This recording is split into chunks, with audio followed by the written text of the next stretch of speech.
Okay, మరి ఇప్పుడు summer special. So రాజు గారు, ఈ రోజు సమ్మర్ స్పెషల్ లో మినప వడియాలు. అవునండి. అంటే జనరల్ గా అందరూ సమ్మర్ స్పెషల్ అనగానే మనం ఏ జ్యూస్ లో, లస్సీలో, లేకపోతే క్రషర్స్ ఇలాంటివి ఏమైనా జ్యూస్ సైడ్ లో వెళ్తూ ఉంటారు. అంటే ఆ ఆలోచన అనగానే అటు వచ్చేస్తుంది. కానీ సమ్మర్ అనగానే ఏంటంటే మనకి ఈ వడియాలు, అప్పడాలు ఇవన్నీ పట్టుకోవడం కూడా ఆవకాయలు సమ్మర్ లోనే ఎక్కువ చేసుకొని నిల్వ పెట్టుకుంటూ ఉంటారు. ఎందుకంటే సమ్మర్ లో ఈ ఎండకి ఆ వడియాలు చక్కగా అలా పిడపలా వేగి, ఐ మీన్ బాగా ఏమంటారు వాటిని, ఎండి సంవత్సరం మొత్తం వరకు కూడా మనకు నిల్వ ఉంటుంది. సో ఇది కూడా సమ్మర్ స్పెషల్ అండి. సో ఈ రోజు మినప వడియాలు చూపిస్తారు రాజు గారు. సో ఈ మినప వడియాలు అనేవి మనకి ఎప్పటి నుంచో ఉన్నవి.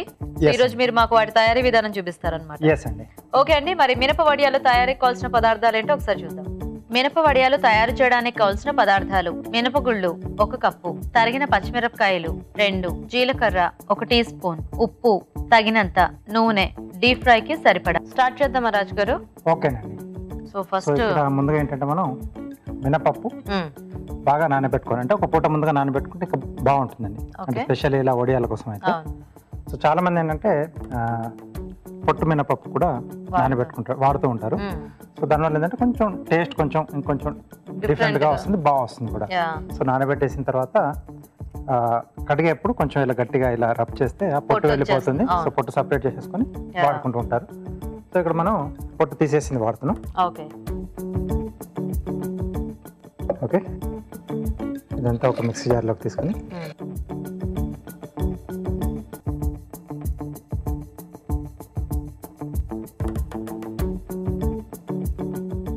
సన్నగా తరిగిన పచ్చిమిరపకాయలండి, అలాగే కొద్దిగా జీలకర్ర,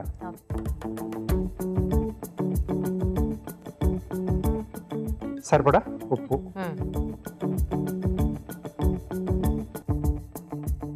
సో ఇది మెత్తగా మిక్సీ పట్టేసుకోవాలండి. సో అవసరం అనుకుంటే కొంచెం వాటర్ కూడా యాడ్ చేసుకోవచ్చు, ఎందుకంటే మళ్ళీ మనం చిన్న చిన్న అలా ముద్దలా పెట్టుకుంటాం కదా.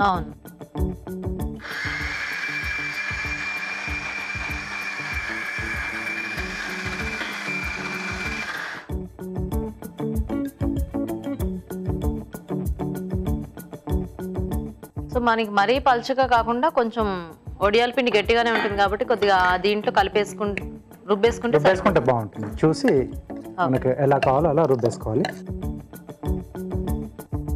సో ఇంకా నలగాల రాజు గారు బాగా? అవునండి, కొంచెం ఫైన్ గా కావాలి. ఓకే, సో మీరు అది పిండి రెడీ చేస్తుండండి, మేము చిట్కా చూసేస్తాము. ఓకేనండి. ఓకే అండి, ఇప్పుడు మనం ఒక చిట్కా చూద్దాం. ఇప్పుడు మీకోసం మరో మంచి చిట్కా.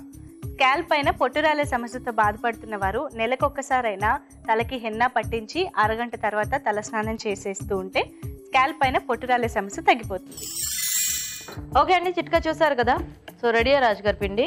రెడీ అండి. ఓకే, సో ఇలా వస్తే మనకు సరిపోతుందండి. సో ఇప్పుడు నెక్స్ట్ ఏంటంటే మనం ఒక పేపర్ తీసుకుని, ప్లాస్టిక్ షీట్. ఓకే, సో దీని మీద మనం చిన్నగా. ఓకే, సో అదివరకట్లో ఇలా వేసవకాలం వస్తుంది అంటే ఇంకా స్టార్ట్, అందరూ చక్కగా ఈ రోట్లో రుబ్బుకునే వాళ్ళు కదా. అవునండి.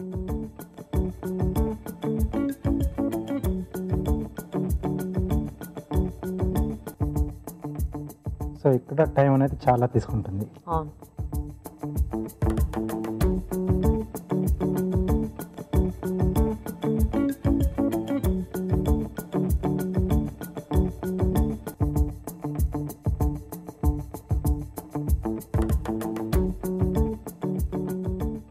సో ఒడియాల్లో రకరకాల ఒడియాలు అంటే ఇప్పుడు మనకి మార్కెట్స్ లో చాలా రకాల అందుబాటులో ఉన్నాయి, కానీ అప్పట్లో అంటే ఇవి బూడిద గుమ్మడికాయతో, సగ్గుబియ్యం వడియాలు, రవ్వ, వరిపిండితో, ఇవి నాకు తెలియదు రాజు గారు, నాకు ఈ మూడే తెలుసు.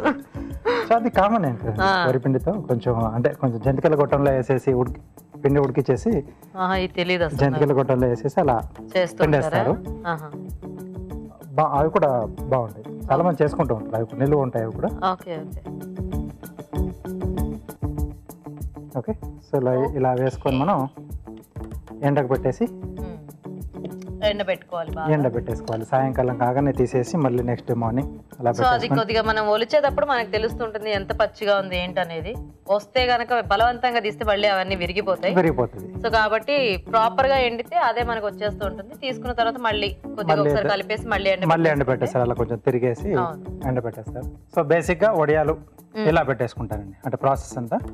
సో ఎండిన తర్వాత మనకి ఇలా అంటే కొంచెం సైజ్ కూడా తగ్గుతుంది, అంటే దాంట్లో వాటర్ అంతా అవుతుంది కదా. సో ఇలా నేను ముందుగానే చేసి పెట్టినవి. సో సమ్మర్ స్పెషల్స్ ఎలాగో మేము మీకు చూపించాలన్న ఐడియా మాకుంది కాబట్టి రాజు గారు మన కోసం ముందుగానే ఇవి రెడీ చేసి పెట్టారు. ఎందుకంటే ఇవి ఒక్క రోజులో ఎండేవి కావు, ముందుగానే చేసి నేను రెడీ చేసి పెట్టేశాను. సో రాజు గారు ఎన్ని రోజులు ఎండబెట్టారు? ఇవి 4 రోజులు ఎండబెట్టానండి. అంటే 3 రోజులు నేను అంటే ఇలా షీట్ మీద వేసి పెట్టేశాను. సో ఒలిచిన తర్వాత మళ్ళీ ఒక రోజు పెట్టేశాను, అంటే కొంచెం తేమ ఏమన్నా ఉన్నా మళ్ళీ వెళ్ళిపోతుంది కదా. సో మొత్తంగా 4 రోజులు పట్టింది. కొంచెం ఫ్రై చేసుకున్నాను.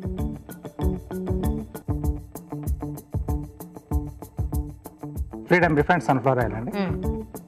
సో డీప్ ఫ్రైస్ కి చాలా మంచిది. సో లైట్ గా ఉంటుంది. మామూలు వంటలకు కూడా కొంచెం నూనెతో ఎక్కువ వంట చేసేసుకోవచ్చు. ఎస్ అండి. సో దీంట్లో కావాల్స్తే కొంచెం ఇంకొంచెం వేరియేషన్స్ కూడా చేసుకోవచ్చు. మనం ఏం చేయొచ్చు? కొత్తిమీర లాంటిది వేసుకోవచ్చు, అంటే ఆ ఫ్లేవర్స్ చేంజ్ చేసుకోవడానికి. ఇక్కడ జీలకర్ర వేసాను కదా, కావాల్సిన కొంచెం వాము కూడా వేసుకోవచ్చు. కొంచెం మిరియాలు కూడా కచ్చా పచ్చగా దంచేసి ఆ పొడి కూడా యాడ్ చేసి కూడా చేసుకోవచ్చు.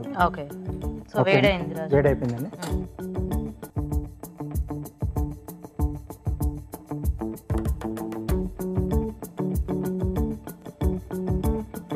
ఓకే అండి.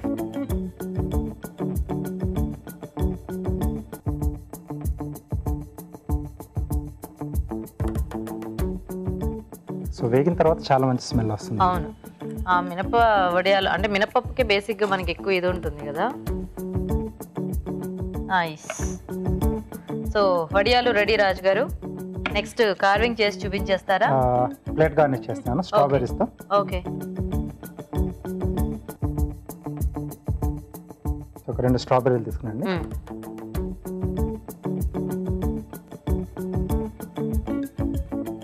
సో చాలా సింపుల్ అండి, కొంచెం స్లైసెస్ రౌండ్గా మనం చేసేసి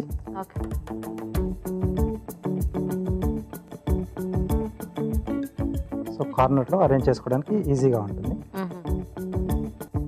స్ట్రాబెర్రీ లోపల కూడా మనకంటే ఆ కలర్ కూడా డిజైన్ అనేది బాగా వస్తుంది, వేరియేషన్ ఉంటుంది కాబట్టి ప్లెయిన్ గా కట్ చేసి పెట్టినా కూడా బాగానే ఉంటుంది. చాలా బాగా కనిపిస్తుంది. ప్లేట్ ఇస్తారా?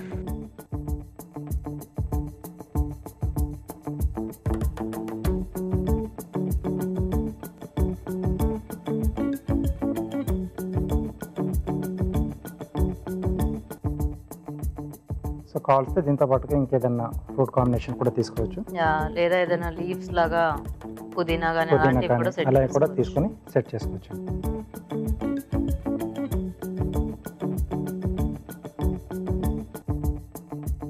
ఓకే, మినప వడియాలు రెడీ. ఓకే, మినప వడియాలు రెడీ అయిపోయాయి. టేస్ట్ చూసే ముందు మినప వడియాల తయారీ విధానం ఇంకోసారి చూద్దాం. మినప వడియాలు తయారు చేసే విధానం: ఒక పూట ముందుగా మినపగుళ్ళు నానబెట్టి ఉంచాలి. మిక్సీ జార్లో నానబెట్టిన మినపగుళ్ళు, తరిగిన పచ్చిమిరపకాయలు, జీలకర్ర, ఉప్పు వేసి మిక్సీ పట్టి పేస్ట్ లాగా చేసుకోవాలి. ఈ మిశ్రమాన్ని కొంచెం కొంచెం తీసుకొని ప్లాస్టిక్ కవర్ పై వడియాల్లా వేసి ఎండబెట్టుకోవాలి. ఆపై వీటిని కాగే నూనెలో వేసి డీప్ ఫ్రై చేసుకోవాలి. అంతే, మినప వడియాలు రెడీ.